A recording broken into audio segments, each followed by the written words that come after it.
Mr Deputy Speaker, and I would like to start with congratulating my honourable friend from North Devon for securing this debate.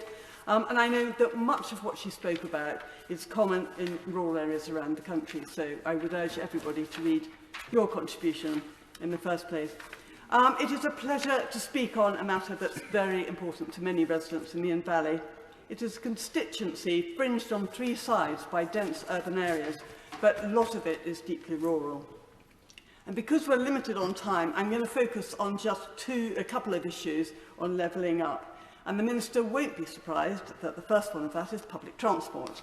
Bus services in rural communities have proven very vulnerable to commercial pressures in the wake of COVID. There are issues with higher business costs and with difficulties recruiting and retaining drivers. Additionally, Hampshire County Council is facing enormous financial challenges, and this is affecting its ability to support services vulnerable people depend on. And there's a lack of transport, as others have mentioned, particularly for young people getting to school, but also getting to their Saturday jobs. For instance, in my constituency, going from Bishopswaltham to Whiteley is proving incredibly difficult. So can I ask the Minister to look urgently at the support of transport authorities like Hampshire? Hampshire County Council is already doing as much as it can, but budgets are steadily reduced and there's no more fat to trim or salami to slice. The second priority, as others have mentioned, is broadband and telephone.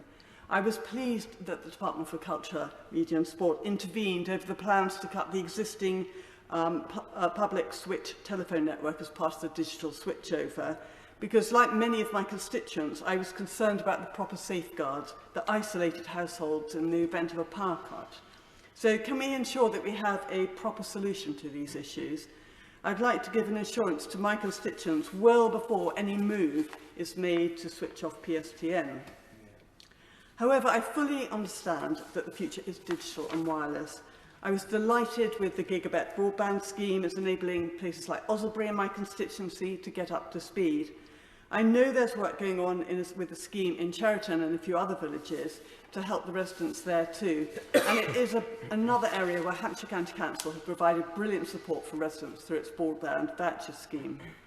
However, there are still some remaining pockets of very slow speed in the Inn Valley, and I hope the procurement DCMS is engaged in at present can quickly bring all the benefits of better broadband to them.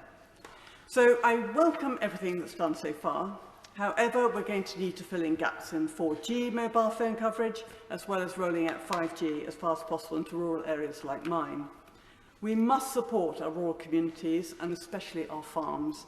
Farming is increasingly a high-tech, data-driven business, and farms need better broadband connections and good mobile coverage to make the most of the opportunities. There are also small businesses, some of which in my constituency are world-class, and they're dotted around the constituency which would benefit from fast broadband, so I hope the Minister will prioritise those as well.